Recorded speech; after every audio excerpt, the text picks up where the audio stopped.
What if I told you there is a female biblical hero who is considered the bastion of faithfulness and good character, snuck into a man's bed in order to seduce him, and it's considered a good thing by the Bible? That story is found in Ruth chapter 3, and that's what we're talking about this week. Kindred UMC live show features adults discussing adult topics, occasionally with adult language. It may not be suitable for young viewers. Please use discretion before watching. Hello all! Welcome once again to the pre-recorded live show, coming to you not live, but pre-recorded from my front room, aka Kindred Studio A. My name is Chris Hayden. I am the pastor of Kindred UMC. I'm Taylor, and I'm excited for the Super Bowl party. Not the football part, the soup part. Go look out last week and you'll understand why. You'll understand what I just said. Hi, I'm Andrew, and I'm currently wearing a replica of the One Ring from Lord of the Rings. That is a mission statement, man. This is what I'm about. We are continuing our Barbies in the Bible series, and then a mini series within that, a two-parter, Ruth.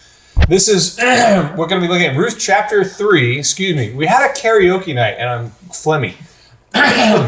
Got you too hard. Yeah, guys, I went too hard on Don't Stop Believing. I knew it. And he started with that. Yeah, so I opened it, and I was like, oh, it's going to be a night, isn't it? So we are continuing that, and last week we talked about Ruth's in more detail, like all the context and setup. So if you haven't seen that, go look at it. I'll try to be brief. Ruth, foreigner. She's got a mother-in-law, Naomi, who she's taking care of. They're both widowed, and they're in Bethlehem, where Ruth she's a foreigner in that land. And Naomi, it's her hometown, but she's also kind of an elderly person who can't really take care of herself.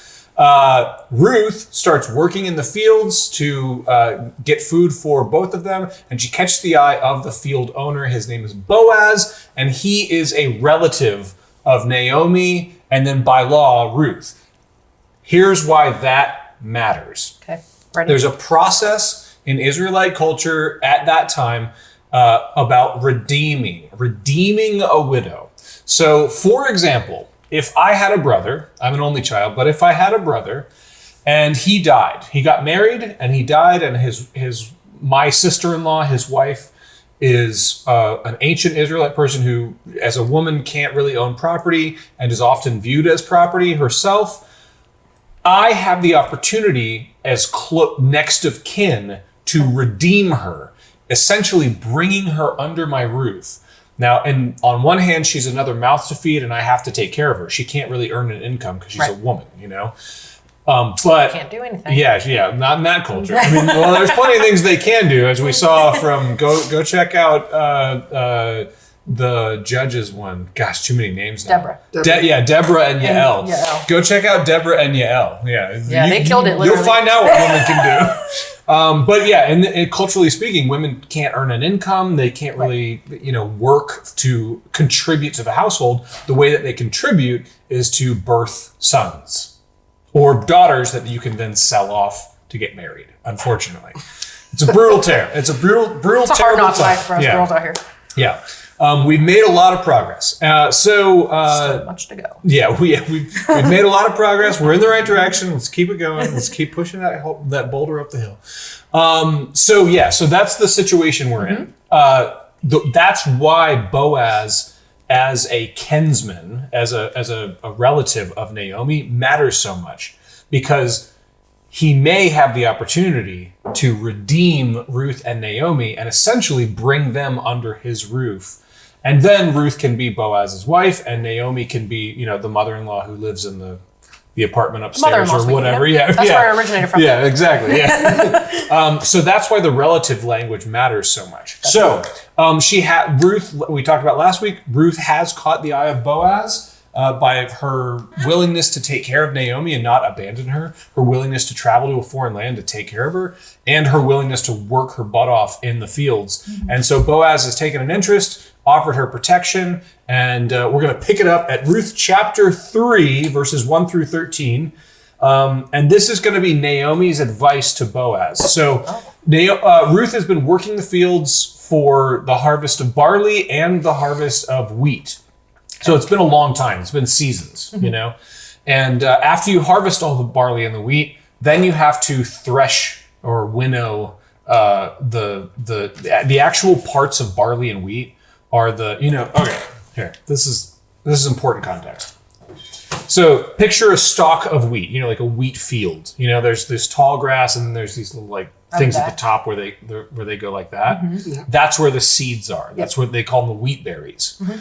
And in order to get them, you chop all of that off, and the Grim Reaper, that big old sickle, that's what you would use. Mm-hmm. You would use a sickle to reap all the stalks, and then you would let them dry so they get nice and brown and dead and fragile. And then you would beat them in a sack, or there's lots of different ways. You would beat them so that then you've got the berries, the actual seeds that you want, because that's what you make flour out of. And then the chaff. So you've got all the wasted brown dead plant material. Right. But it's all mixed up together. So how do you get it separated? Well, in the ancient Near East, what you would do is you would go to the threshing floor during a certain period of time where the wind is just right. And you would take it and you had tools to do this, or you could do it with your hands. And you literally, when the wind is blowing, you just pick it up and drop it. And the wind blows all the chaff and the berries fall to the ground. So then you can separate the wheat from the chaff. And that's weird. That's a metaphor that's used often throughout Scripture, separating the wheat from the chaff. Jesus talks about this in the Gospels. So the threshing floor is where that happens. So you would have a pile of chaff and a pile of good wheat berries, you know? So we're after the harvest, and now it's time to do that process of winnowing, of separating all that stuff out. So you'll hear why that matters here in a minute. Okay.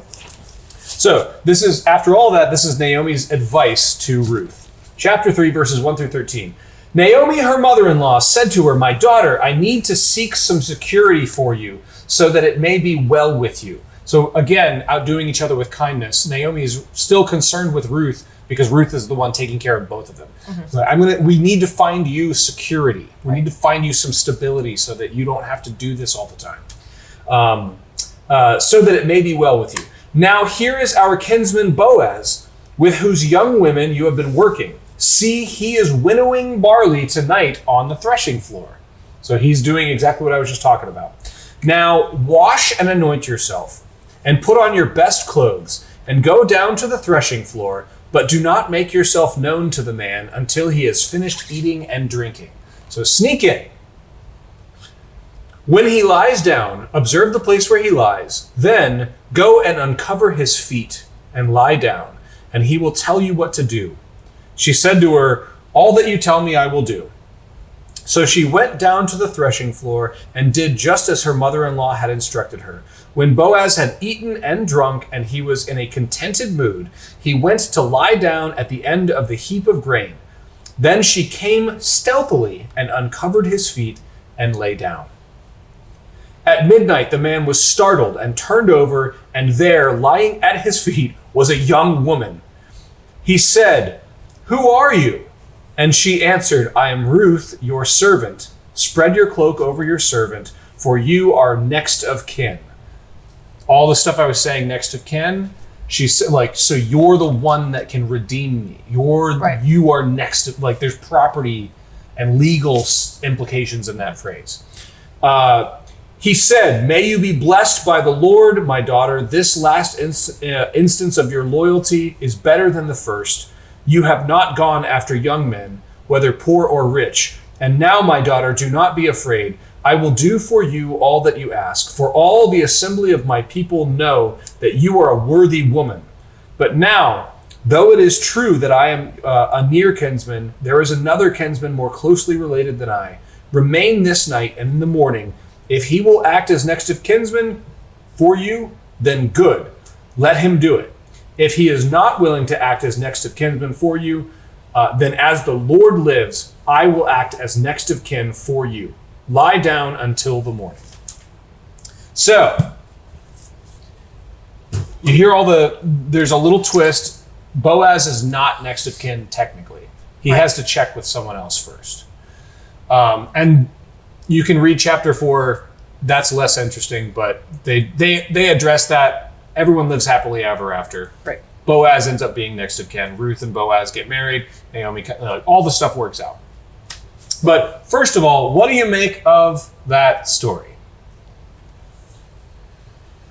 I guess I'm a little confused as to what the uncovering of the feet and then lying down there is. There some? I'm so glad you asked. Well, I know there's something like important about like people washing each other's feet, and like feet are important. So that happens. But that's all I know. Jesus, yeah. There's a story with Jesus Right. at the Passover. That's literally centuries after this. Right. I'm not sure that that's much of a custom, and I genuinely don't know, but I suspect that that's not the point because I looked up what it is. Okay.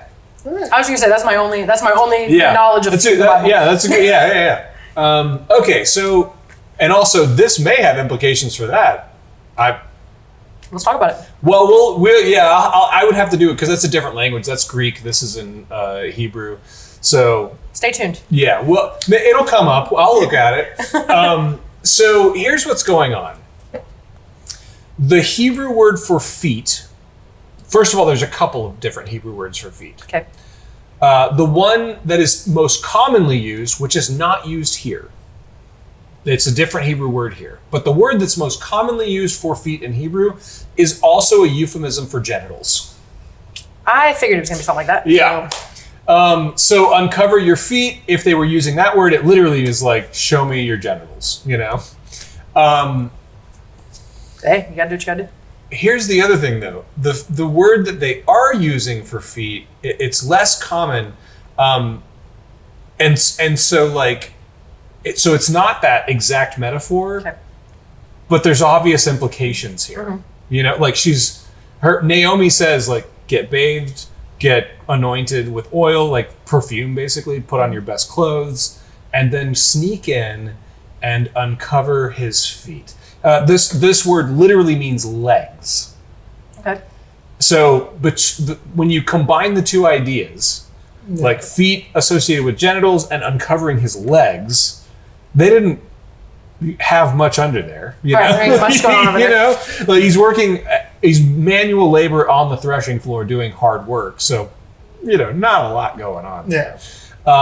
So the implication is very clearly, and get ready because this is a rated PG-13, rated R level. Like she sneaks in and has sex with him in his sleep. That's the implication That's rated here. R, by the way. Yeah, like this is Rated R, guys. This is like a it's if you've ever read manga, like it Yeah. reminds me of like But it's funny that that's the implication because while Naomi was talking, that was kind of what I was thinking. Yeah. And then I was like, Taylor, get your head out of the gutter. Like, why? Not everything has to go to that.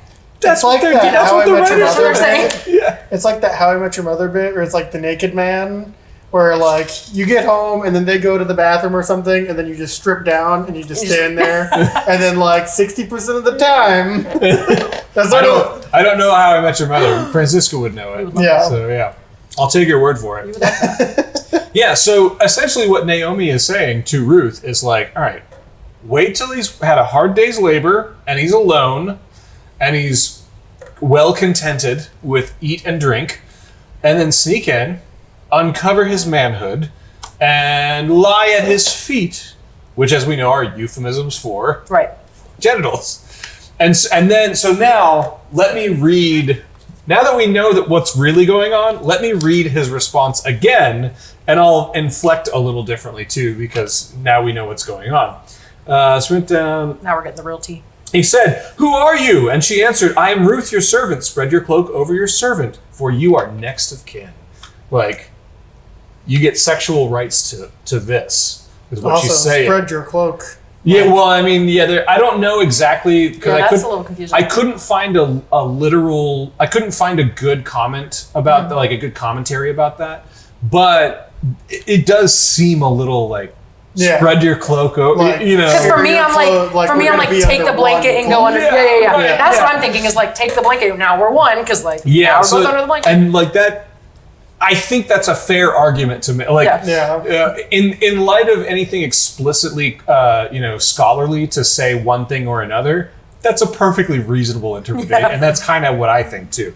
So yeah, spread your cloak. You are next of kin. And he said, Oh, may you be blessed by the Lord, my daughter. This last instance of your loyalty is better than the first. Yeah. You have not gone after young men, whether poor or rich. And now, my daughter, do not be afraid. I will do for you all that you ask. For all the assembly of my people know that you are a worthy woman. How old is this guy? We don't know. Oh, we don't know. We know he's old enough to own land. But we don't know how old Ruth and is they don't either? they don't say whether or not he's married. They don't say whether or not That's he's wild. Now polygamy was like a common practice for wealthy people. So like whether he's married or not doesn't really matter. Yeah. I'm just confused. I'm not confused. I was just interested on like what the age difference is. It's nothing explicit in here. We have an assumption that Ruth is younger because she doesn't have kids. Yeah. That's the only kind of thing But we he can doesn't draw. have kids either? Yeah, he doesn't have. Well, they That don't we know say. of. That we know of. If he owns land, it's likely that he is married and has children. But also the custom. Nobody. But also, would've- he's a man, so he could just have those things. Yeah. Right. Yeah. And especially in ancient Israelite culture, there isn't. However, there is an implication. So, like, usually the way you get a farm is you have kids to work the farm. Right. But he just said he has workers. Well, that's how you get workers, is you get kids to work the farm, and then the farm earns enough money to hire servants and expand your, like, that's capitalism at work. Right. Ancient Near Figured East. it out. So, it's important to know, too, that if he was married, because there's this next of kin redemption kind of relative thing, nobody would have batted an eye. It would have been expected. Like, yeah, you take your brother's widow under your roof to take care of her. Like, you wouldn't leave her out That there. automatically means they like sleep together? Pretty much, yeah. Interesting. Yeah, if you're married, I mean, like there may be other examples of, but like, yeah, people be having babies, and also, especially in Israelite culture, there's a strong emphasis to like reproduce. Yeah. Be fruitful, multiply, like fill the land with Hebrew people. You know, like that's a big emphasis, and it's one of God's commands to early humankind. So that's kind of the culture. So nobody would have. We would look at that and be like, "Oh my God!" Yeah, that's a little shocking. Yeah, but back then that was nothing. That was like, this is appropriate behavior. Maybe not the sneaking in and having sex with some guy while he's asleep. A little underhanded. A little bit of assault, but it's okay. Well, so this is culturally speaking, this is also indicative of how much they valued like virginity. It's one of the reasons this story gets away with it, and it was received well by the people who first read it, is because Ruth has already been married. She's already been deflowered, and she's kind of like, whatever.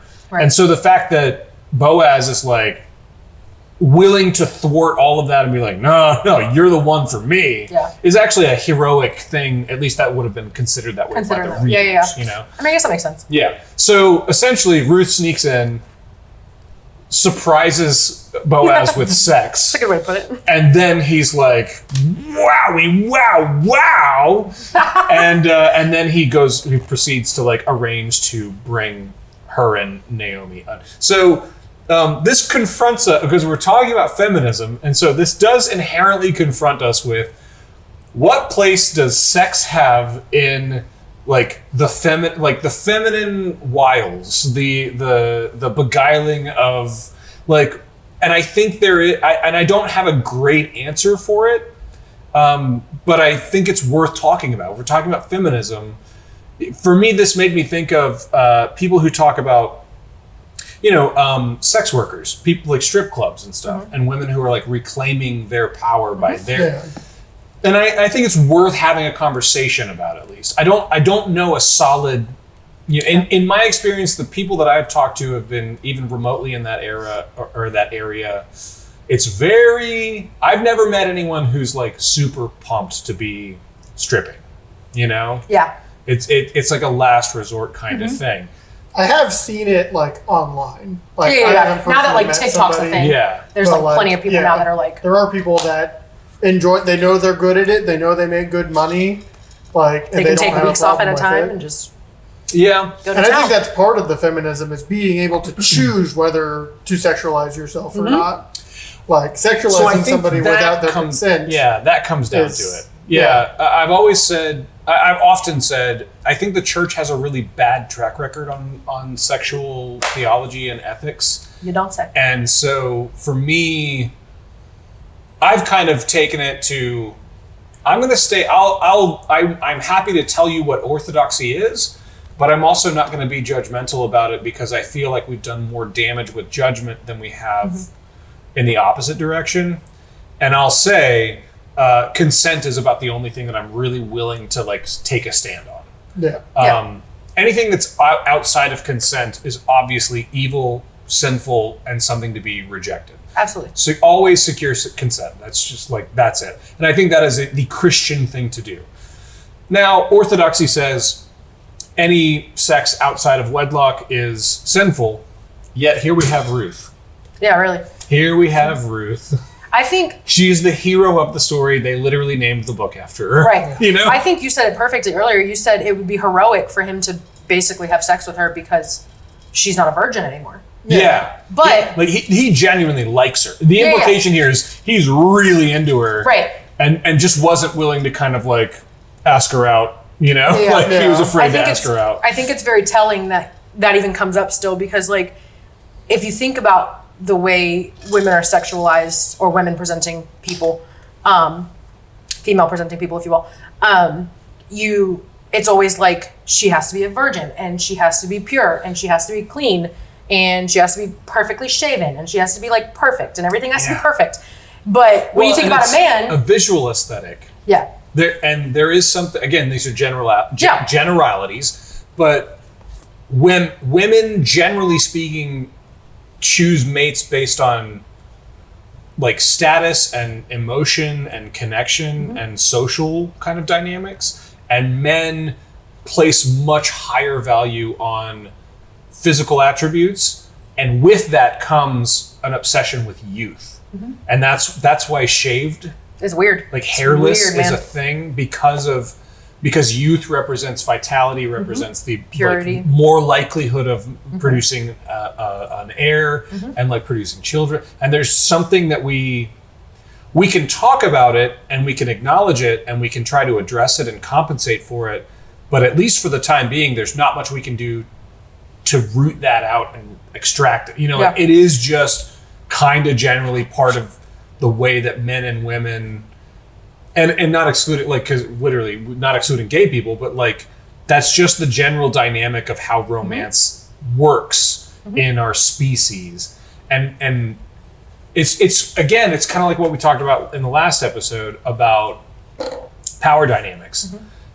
We can acknowledge that what we want is for everybody to have the same amount of power, but there's just no reality That's not gonna happen. that we can make that happen, at least not now. Same thing here.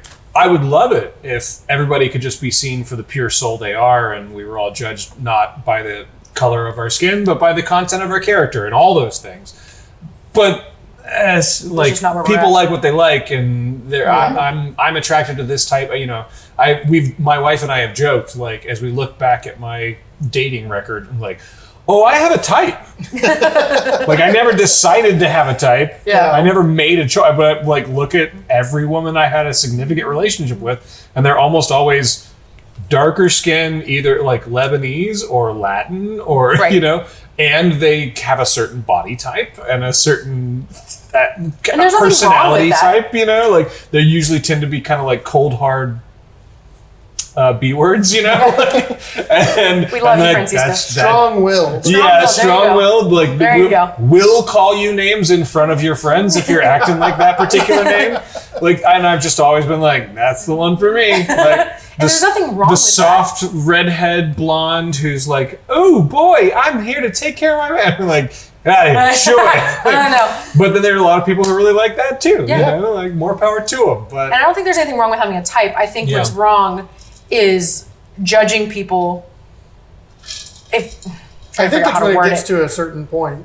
Because you'll, like, When you I've start- seen when you people start, like, turning people away as human beings, like Yeah. that's when it becomes an issue. Like Yeah. you're like not a human, and it's like I don't respect you as a Yes. person Yes.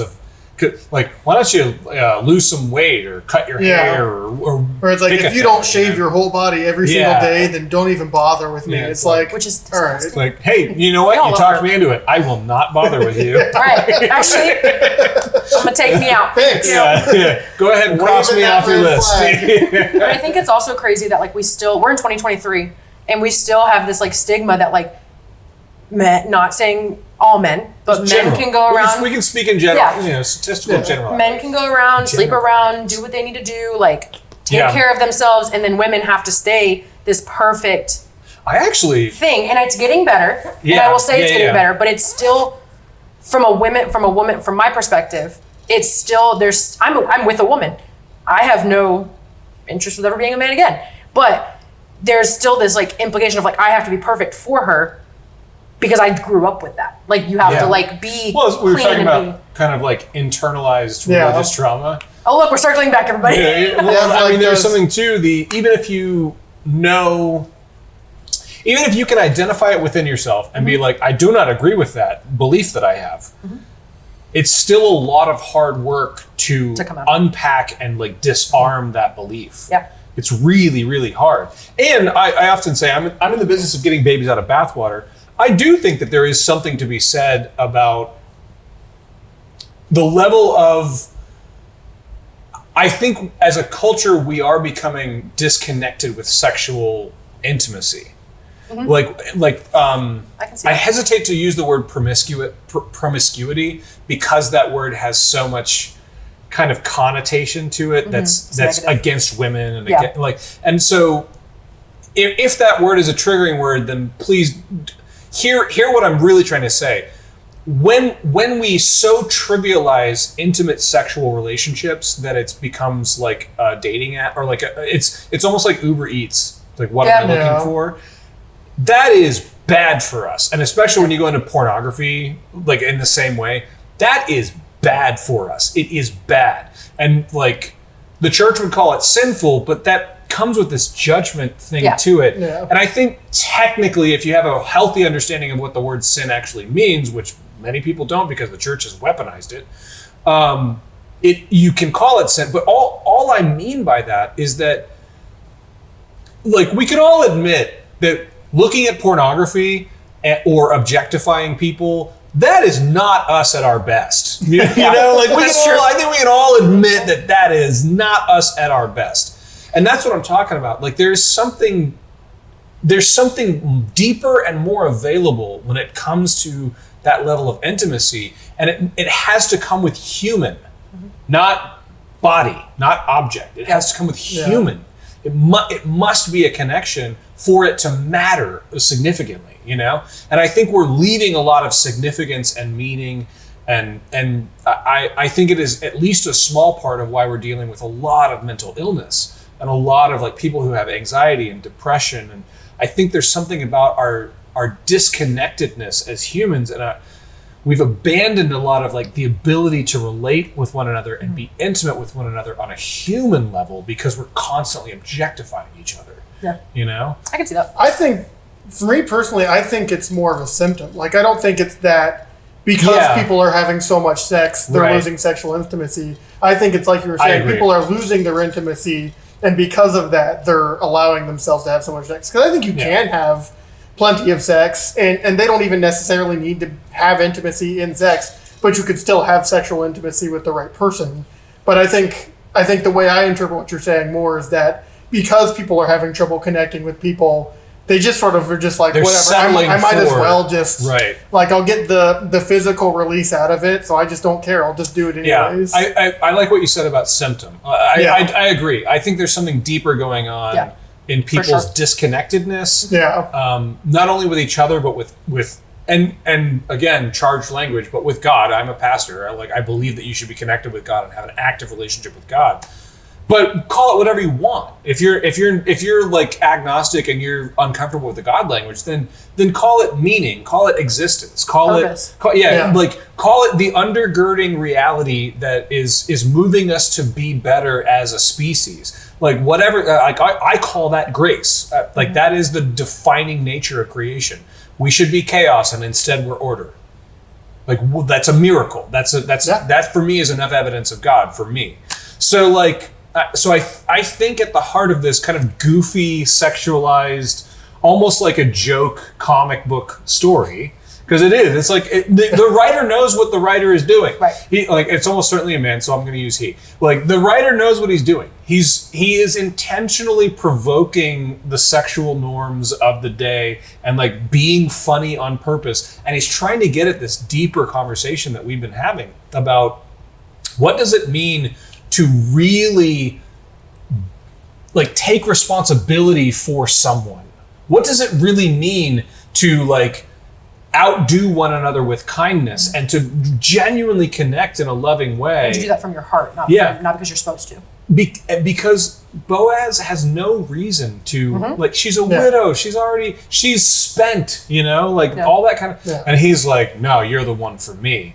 And I'm sure, and they don't really talk specifically about it, but he would have taken a bunch of flack for that. Yeah. He would have had to have been like, you're the richest guy in the world, you're going to go with her? Right. Like there would have been a lot of that kind of stuff. And he's like, yeah, she's the one for me. And then also Ruth too, like, you're the one for me. I'm not going to these other things. I'm not. Yeah. And he even says it in the like, you've forsaken young men. So there's this mutual like not objectifying of each other, even though it's caught up in this tawdry, what's the word? Tawdry. This tawdry kind of like, sex joke. What it really is two people coming together and being like, we're for each other. Damn what they say. We're going to be in this together. So, all right, I'm sure we've gone on way too long again, and I don't care. This is fun. You're here. So, may the Lord bless you and keep you. May the Lord make his face to shine upon you and be gracious unto you. May the Lord lift up his countenance upon you and give you peace. Amen. Amen. Amen. All woman. All women. Barbies in the Bible.